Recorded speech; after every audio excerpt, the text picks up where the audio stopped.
السلام علیکم پیارے بچوں، جیسا کہ آپ لوگ جانتے ہیں ہمارا مسنون دعاؤں کا سلسلہ جاری ہے۔ اس سلسلے میں ہم آپ کو بہت ہی پیاری پیاری دعائیں مخارج کے ساتھ پڑھنا سکھا رہے ہیں۔ اگر ابھی تک آپ اس سلسلے میں شامل نہیں ہوئے ہیں تو جلدی کیجیے اور ابھی شامل ہو جائیے۔ اس سلسلے میں شامل ہونے کے لیے ہمارے چینل کو سبسکرائب کر دیجیے اور بیل آئیکن بھی دبا دیجیے تاکہ ہماری ویڈیو سب سے پہلے آپ کو ملے۔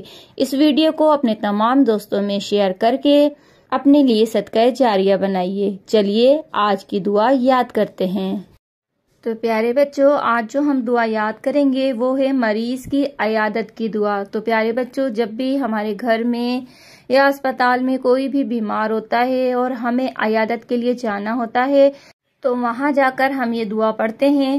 ہم اس دعا کی فضیلت بھی سن لیتے ہیں۔ رسول صلی اللہ تعالی علیہ وآلہ وسلم نے ارشاد فرمایا، جو شخص اپنے مسلمان بھائی کی عیادت کے لیے آ رہا ہو تو وہ جنت میں چل رہا ہے یہاں تک کہ وہ بیٹھ جائے گا، اور جب وہ بیٹھ جائے گا تو اللہ تعالیٰ کی رحمت اس کو ڈھانپ لیتی ہے۔ سبحان اللہ۔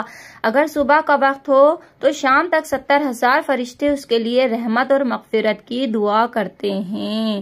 سبحان اللہ۔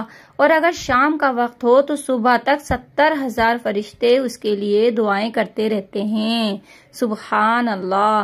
تو پیارے بچوں، کیوں نہ ہم بھی یہ دعا یاد کریں تاکہ فرشتے ہمارے حق میں بھی دعا کریں۔ چلیے ہم یہ دعا یاد کرتے ہیں۔ نبی کریم صلی اللہ تعالی علیہ وآلہ وسلم نے فرمایا، جب کوئی شخص کسی ایسے مریض کی عیادت کے لیے جائے جس کا موت کا وقت ابھی قریب نہ آیا ہو تو اس کے پاس جا کر 7 مرتبہ یہ دعا پڑھنا سیکھ لیتے ہیں۔ اسأل اللہ العظیم، اسأل اللہ العظیم، رب العرش العظیم، رب العرش العظیم، ان یشفیک، ان یشفیک، اسأل اللہ العظیم، اسأل اللہ العظیم، رب العرش العظیم، رب العرش العظیم، ان یشفیک۔ ان یشفیک۔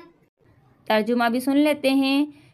میں عظمت والے اور عرش عظیم کے رب سے سوال کرتا ہوں کہ وہ تجھے شفا دے۔ تو پیارے بچوں، ہم نے آج کی دعا سیکھ لی ہے۔